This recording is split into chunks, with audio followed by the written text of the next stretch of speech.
Hola, ¿qué tal? Buenas tardes. Bienvenido al presidente de El Salvador, Nayib Bukele. Ojalá la estadía aquí en Costa Rica haya sido muy placentera y muy pura vida, como decimos nosotros. Y aprovechando que tengo pues a dos presidentes, don Rodrigo, a usted usualmente le hago alguna consulta. Voy a aprovechar que está el mandatario de El Salvador. Gracias, ya tengo la autorización, ¿verdad? Entonces, quería hacerle la consulta, dos preguntas muy puntuales. Esto es porque el método Bukele tiene cerca de 30.000 presos inocentes en su país, según la organización Socorro Jurídico Humanitario. Considera que para evitar la crisis de seguridad que actualmente vive en nuestro país, debería de replicarse el sistema y qué garantiza que una vez que usted salga del poder, pues su método se mantenga. Esa sería una de las preguntas. Apenas me conteste esa, pues haría la segunda. Sí, muchas gracias. Como en todo país democrático siempre hay oposición. Y pues la oposición es nociva y a la vez es sana. Es una de esas paradojas son esas paradojas de la democracia en donde, como decía Winston Churchill, es el mejor sistema que conocemos, ¿verdad?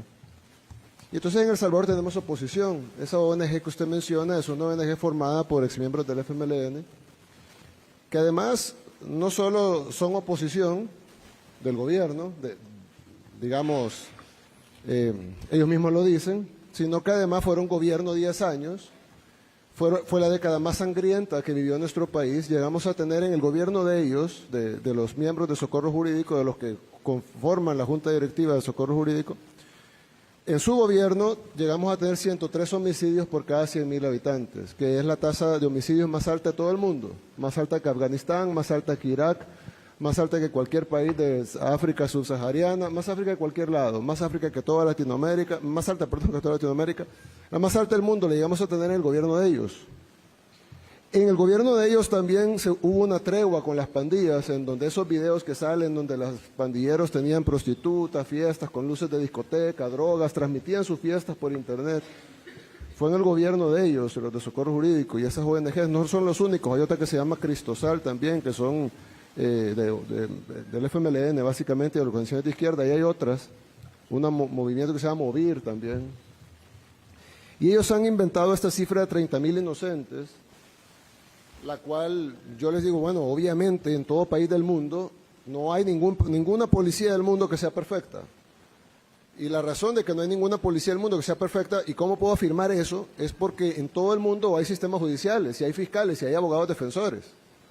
Si las policías fueran perfectas y solo arrestaran 100% culpables, no habría necesidad de llevarlos a un juicio, donde hay un fiscal y un defensor y un juez, porque obviamente si el 100% son culpables, entonces mejor nos ahorramos el sistema judicial, nos ahorramos los fiscales, nos ahorramos las acusaciones, nos ahorramos las apelaciones y nos ahorramos los abogados defensores que cobran caro. Y la Procuraduría, no tendría sentido que exista, porque pues todos son culpables. Entonces es sabido que en El Salvador, como en Costa Rica, como en Francia, como en Alemania, como en Inglaterra, como en los Estados Unidos, hay inocentes capturados. Eso pasa en todos lados y parece un sistema judicial que los libera. Y me decía un reportero de la BBC, del Reino Unido, me decía, sí, pero sus cifras son mayores que las nuestras, en porcentaje, por supuesto. Y lo claro, porque el Reino Unido no ha sido la capital mundial de los homicidios, éramos nosotros. Y si éramos la capital mundial de los homicidios es porque teníamos el mayor número de homicidas. Y si teníamos el mayor número de homicidas, obviamente tendremos el mayor número de presos homicidas. Y si tenemos el mayor número de presos, pues obviamente habrá un porcentaje de personas inocentes que han sido liberadas en su gran mayoría, y hemos liberado 7.000 personas. Lo otro que es importante decir es que alguien dice, bueno, pero El Salvador ha metido a la cárcel al 1% de la población. Yo le decía, no. Nosotros hemos liberado al 99% de la población que estaba en la cárcel, porque en El Salvador todos estaban en la cárcel. Para los que conocen salvadoreños o tienen familia en El Salvador o tienen amigos salvadoreños, o si no, pueden preguntarle a medios aliados, etcétera. Los salvadoreños estaban en la cárcel todos. No podían ir los niños a jugar, no podía alguien caminar por la calle, no podía ir un par de señoritas solas caminando por la calle, eso era impensable. Iban a ser violadas, les iban a arrancar la cabeza, iban a dejar las cabezas tiradas en un basurero. Entonces, nosotros no metimos preso al 1% de la población, nosotros liberamos al 99%. Obviamente, las operaciones no son perfectas y pues sin ninguna intención de dañar a una persona inocente. Algunos inocentes, pues obviamente fueron capturados de la misma manera que lo son en Francia, en Alemania, en Japón y en todos los países del mundo, y estamos liberándolos. Ya hemos liberado 8,000 personas y vamos a liberar el 100% de inocentes. Ahora, yo le decía a un embajador, no voy a decir de qué país, pero yo le decía a un embajador que me decía eso. Dice, porque hay que acelerar las liberaciones de los inocentes. Yo le digo, claro, embajador, pero ¿usted cree que un país que comete error al capturar culpables no va a cometer error al liberar inocentes? Porque el problema es que me dice, libérelos, pero si los liberamos se van a ir culpables, se iban a ir a matar.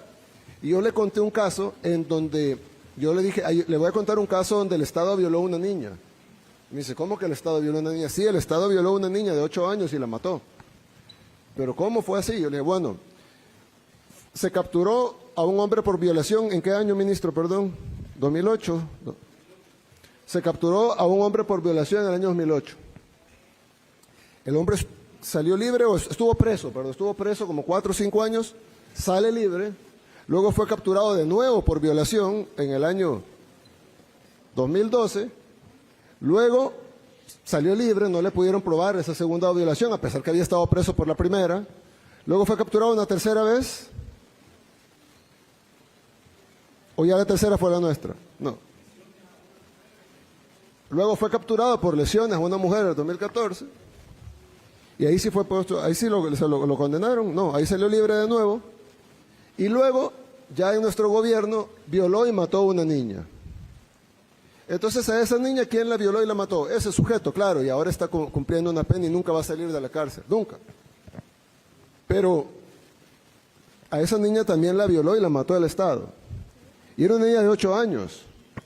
Para los que tienen hijas, piensen, o hermanas, piensen en sus hijas de 8 o de esa edad, que venga un sinvergüenza que estuvo 3 veces capturado por violación y lesiones a mujeres, o sea, un psicópata que odia a las mujeres, que viola a mujeres, que lesiona a mujeres, el Estado lo protegió sus derechos humanos, lo liberaron 3 veces y terminó violando y matando a una niña hasta que este gobierno no ponderó sus derechos humanos, sino que ponderó los derechos humanos de esa pobre niña que no debió haber sido violada ni asesinada.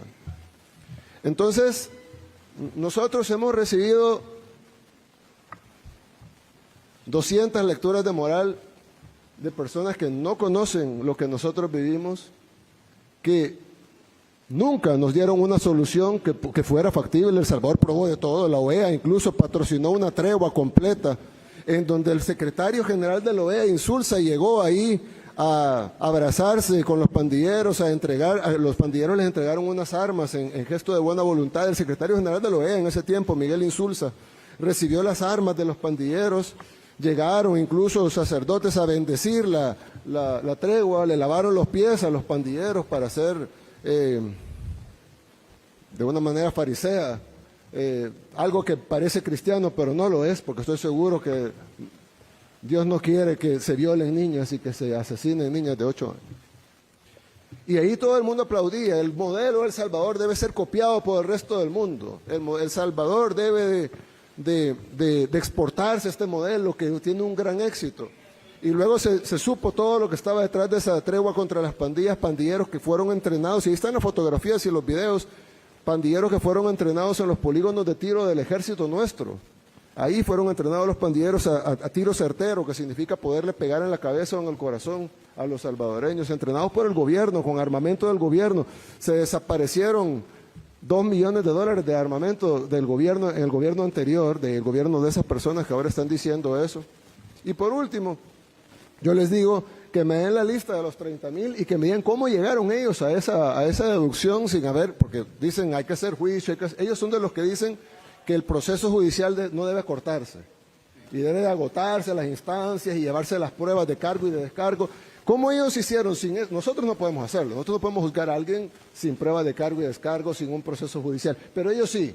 Ellos ya determinaron que hay 30,000 inocentes sin cargo y descargo, sin pruebas, sin juicio, sin oír al fiscal, sin oír a los acusadores, sin oír a los abogados defensores, sin ver ninguna audiencia, sin escuchar los testimonios de nadie. Ellos ya, por sus poderes mágicos, han definido que hay 30,000 inocentes. Yo lo que les quiero decir es de que nosotros los escuchamos a ellos, no a ellos, pues porque ellos son del FMLN, pero sí escuchamos a muchas ONGs supuestamente defensoras y organismos supuestamente defensores de derechos humanos y hicimos sus recetas, las aplicamos, pero luego de 150,000 salvadoreños muertos por las pandillas y luego de que en un fin de semana mataran 87 salvadoreños, en un fin de semana, nosotros tuvimos una reunión a las 3, 4 de la mañana y decidimos pararlo. Y lo fuimos a parar y lo aniquilamos totalmente en la operación más exitosa en toda la historia de la humanidad, porque tuvimos 0 bajas civiles. Todas las operaciones de ese tamaño tienen centenares, si no miles de bajas civiles. Tuvimos 0 bajas civiles, tuvimos 8 bajas de nuestras fuerzas del orden, de héroes nuestros que cayeron en ese combate, y tuvimos aproximadamente, ¿cuántos pandilleros habrán caído en la 110 pandilleros. Entonces, haber eliminado el crimen del país con más crimen en el mundo, con 0 bajas civiles, 8 bajas de héroes de la fuerza pública y 110 pandilleros, es la operación más exitosa en toda la historia de la humanidad. Yo quiero contarle algo, señor presidente, con su permiso. Vea, presidente, ¿cómo decir esto? Usando la lógica que es impecable de que el Estado salvadoreño mató a esta niña de 8 años, en Costa Rica el Poder Judicial ha matado a miles de sicarios.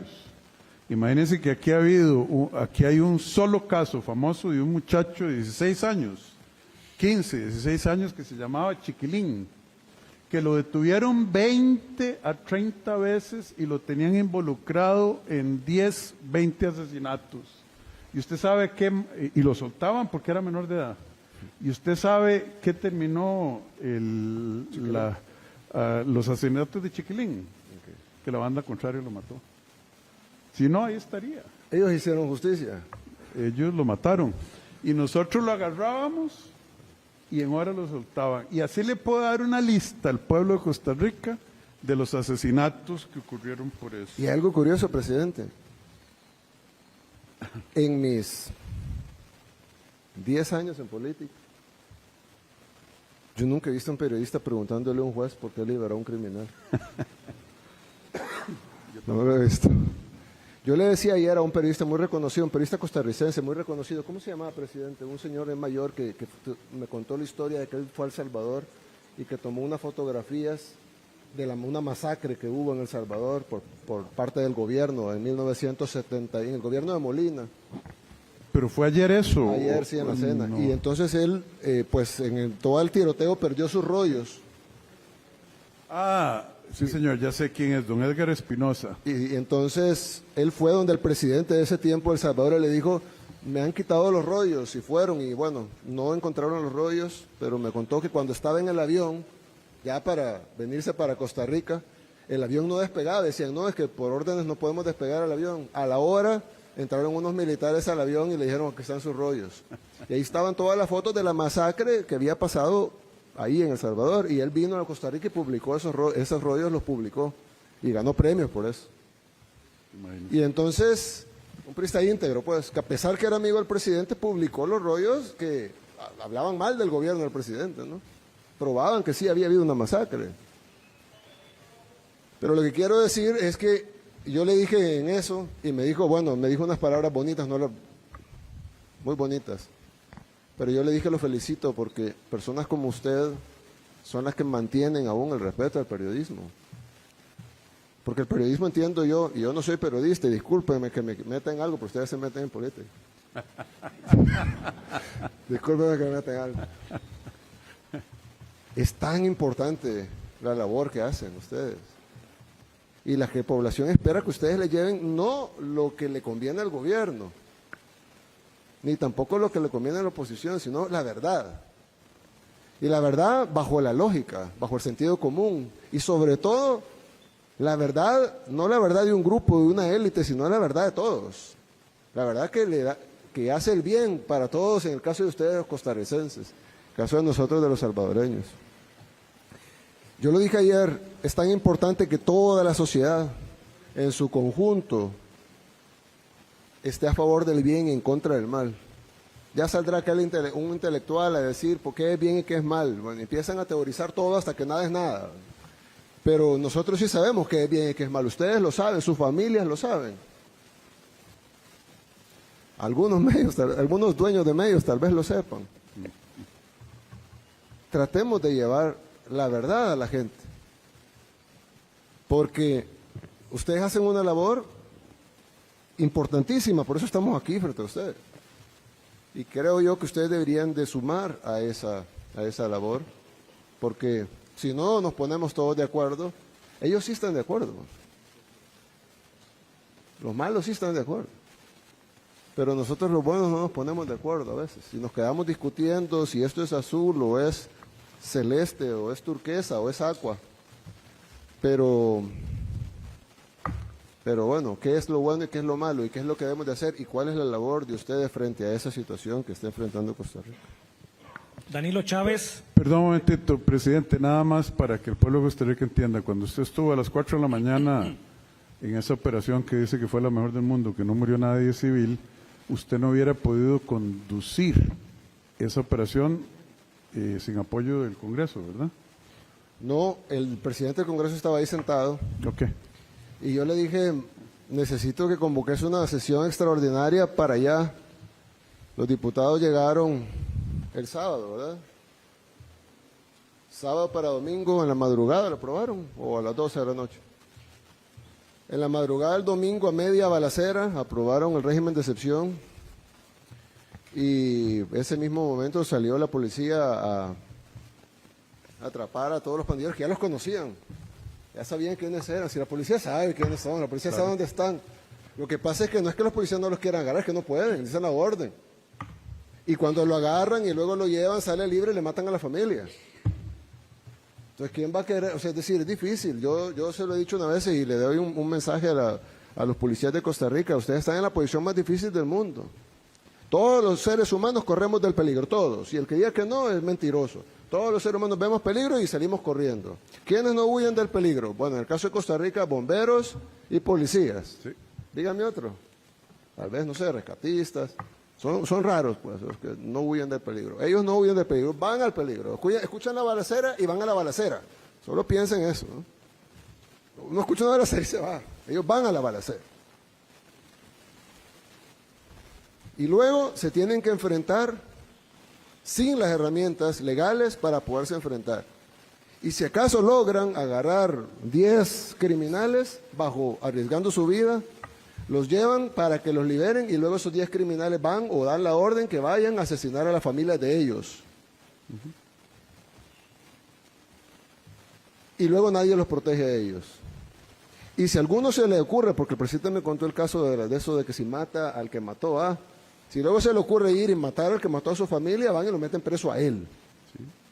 Y ahí nadie sale y dice liberen a los inocentes. Al contrario, ahí presionan para que se lo refundan en la cárcel.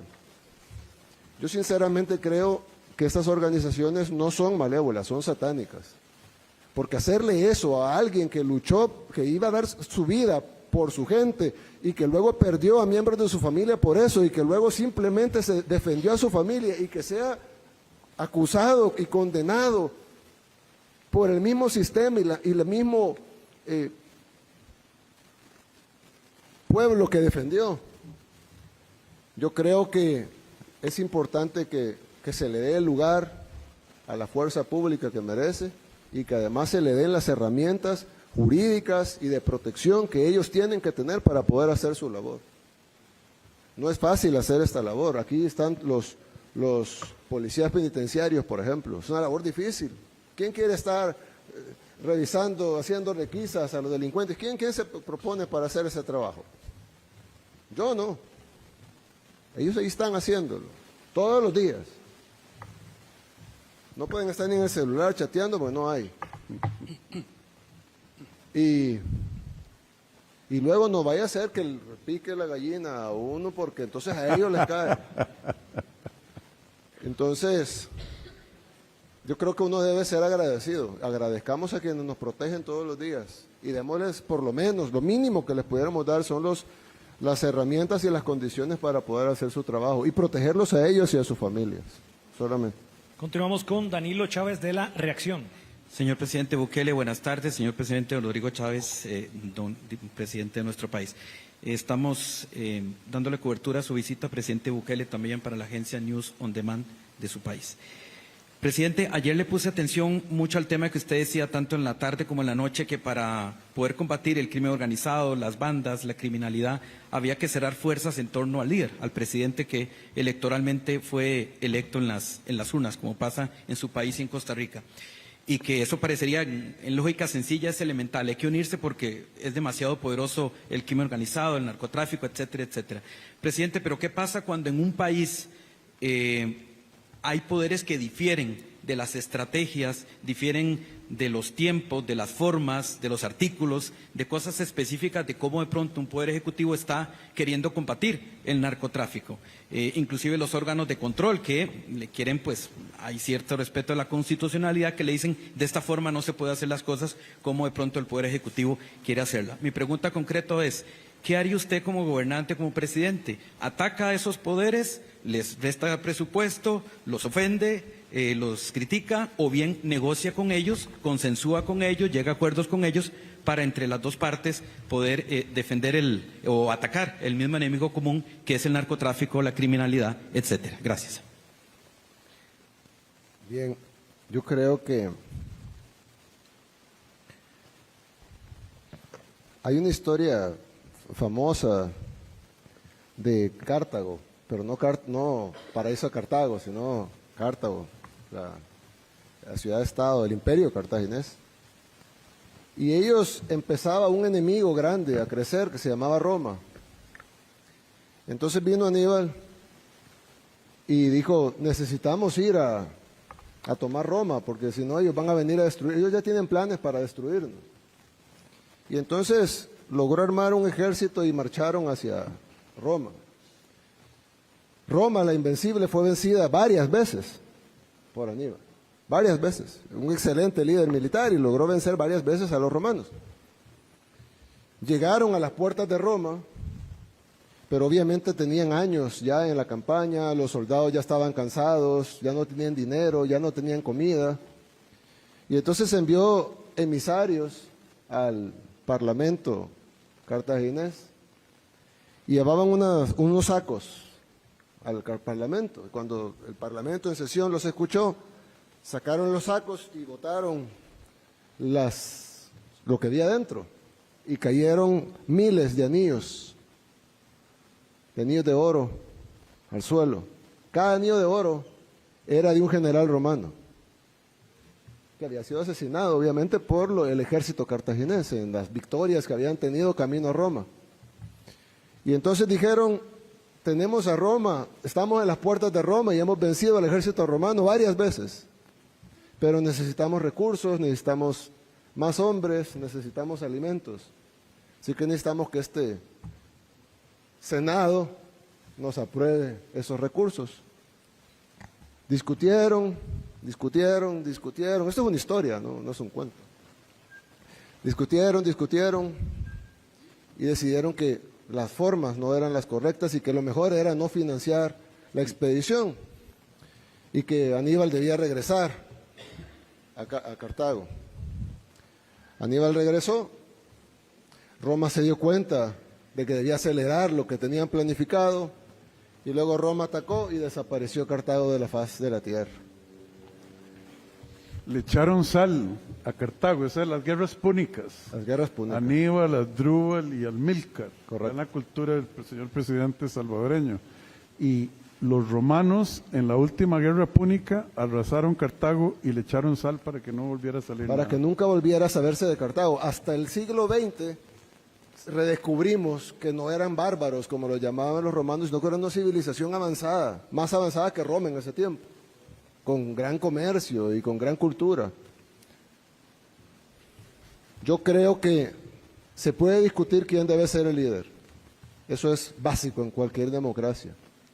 Pero una vez electo, se le deben dar, así como a los policías, se le debe dar a ese líder las herramientas para poder combatir lo que tiene que combatir. Si es la inseguridad, si es la pobreza, si es la exclusión social, será la exclusión social, si es la vivienda, será la vivienda. Pero Lo que no se puede es pasar debatiendo infinitamente, las teorías son infinitas, cada quien puede salir con otra idea, cada quien puede salir con otra idea sobre esa idea, y ese debate estéril e infinito no va a llevar a nada más que a perder la batalla contra la criminalidad, así como Cartago la perdió contra Roma. Gracias. Continuamos con Daniel Parra de State TV. Saludos, señor presidente Nayib Bukele. Bienvenido, le reitero la visita. Presidente don Nayib, ¿qué recomendaciones tiene para el señor presidente de la República, don Rodrigo Chávez, para el sistema penitenciario luego de esta visita histórica? Sabemos que está a 10 minutos de retirarse acá. Y por último, si me regalaría una fotografía con su persona. Con mucho gusto, con mucho gusto. Sí, bueno, ya algunas las mencioné. Creo que se necesita, es un régimen bastante permisivo, con eso de las visitas íntimas, no conyugales, sino íntimas. Ojo, conyugales no estamos hablando de moralidad, de que si está casado, no, la pareja, la novia, quien sea, ¿no? Pero tiene que haber alguna estabilidad ahí. No puede ser que vea una señorita diferente cada vez, ¿verdad? Entonces, ese tipo de cosas, esa permisibilidad, ese acceso al exterior que tienen. Por ejemplo, ellos tienen televisión. Yo no tengo nada en contra que tengan audiovisual. Nosotros no les ponemos. Pero se les pudiera poner partidos de fútbol, películas y ese tipo de cosas. Pero tener acceso a los noticieros, por ejemplo, les da a ellos conocimiento de lo que está pasando afuera. Ya no necesitan ni siquiera que los informen los que vienen, sino que ellos están plenamente informados todos los días. Entonces, hay una serie de cuestiones que sin infringir sus derechos mucho, sino simplemente regulando los derechos, dicen porque hay algunos que plantean el control total del Estado, que estoy seguro que los costarricenses no quieren eso, y otros que plantean el libertinaje total, que estoy seguro que tampoco los costarricenses quieren eso. Entonces existe el concepto de libertad ordenada, en donde todos tenemos libertad, pero está ordenada de acuerdo a las reglas que la misma sociedad pone para el bienestar de todos en la sociedad. Entonces, un reo que tenga audiovisuales me parece bien, me parece justo para que tenga algún tipo de entretenimiento, pero ese entretenimiento debería estar limitado a películas, partidos de fútbol, etcétera, pero no, por ejemplo, a cosas informativas. Es algo muy sencillo, pero hace mucha diferencia. Entonces, creo que sería muy largo darles uno por uno todos los puntos que hablamos y que además vamos a poner en el reporte, pero sí creemos que debe de hacerse menos permisivo el sistema penitenciario y debe de hacerse más pensando en sí los derechos de los reos, que los tienen, son seres humanos, tienen derecho a pesar que han matado, violado, etcétera, tienen derechos, pero pensando más en los derechos de los que están afuera y el derecho a un país de tener seguridad. Gracias. Bien, y terminamos con David Quintana de Ticavisión. Muchas gracias. Ustedes me hicieron recordar la frase de Nerón: ¿acaso es más importante Roma que yo para que digan que es mi víctima? Genial, ¿verdad? Bien, señores presidentes, gracias. Al señor presidente Rodrigo Alberto de Jesús Chávez Robles le consulto. Sabemos que la medalla honorífica que le entregó al presidente Bukele es el motivo de su viaje, pero ¿por qué lo invitó? Me gusta ir más allá de eso, señor presidente. Y al presidente Nayib Bukele Ortiz, sí, bueno, no sé si le puedo consultar. Ok, muchas gracias, muchas gracias. ¿Por qué lo invité? Yo creo que es obvio, claro, notorio, la contribución que Nayib Bukele Ortiz ha hecho en este viaje a Costa Rica. ¿Ve? Lo que se mira no se pregunta. Vino,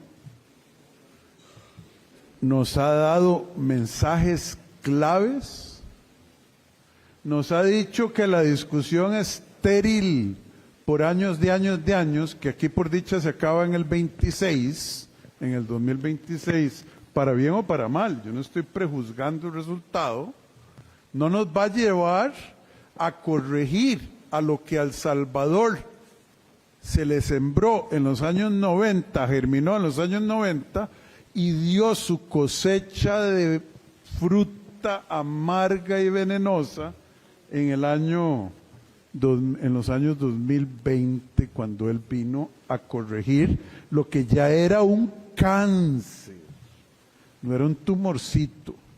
Nosotros todavía tenemos oportunidad. Y yo no quiero decir que mis ministros no tienen la capacidad, pero oírlo de quién lo logró, por qué lo logró, el papel del Congreso, los cambios que hicieron en el Poder Judicial y los resultados que están a la vista del mundo. Para el pueblo de Costa Rica eso ha sido sumamente beneficioso. Por eso me tomé la libertad. Me di cuenta que el excelentísimo señor presidente y yo compartimos aficiones. Nos vamos a poner a hablar de las guerras púnicas entre Cartago y Roma, los 3 generales famosos, Amílcar, Asdrúbal y Aníbal. En San Salvador conversamos de la batalla de Gaugamela entre entre Alejandro Magno y Darío II, ¿verdad? Darío el Grande. Y que el señor tiene enorme sabiduría y credibilidad para hablarle al pueblo de Costa Rica. La condecoración se la merece, y se la merecía, y se la hubiéramos dado por los resultados que ha logrado. Esto, que pueda hablar directamente con un pueblo que necesita entender la naturaleza del debate estéril en la Asamblea Legislativa y en el Poder Judicial, es miel sobre hojuelas. Y le doy gracias a Dios que Él haya aceptado venir, porque yo creo que esto representa un punto de inflexión para nuestra sociedad. Gracias por su pregunta. Muchas gracias. Un aplauso para el señor Bukele, por favor. Del feudo a todos los señores, es la marcha del león, rugiendo cada vez más fuerte, llevando la libertad, tratando de cambiar la suerte. Es la marcha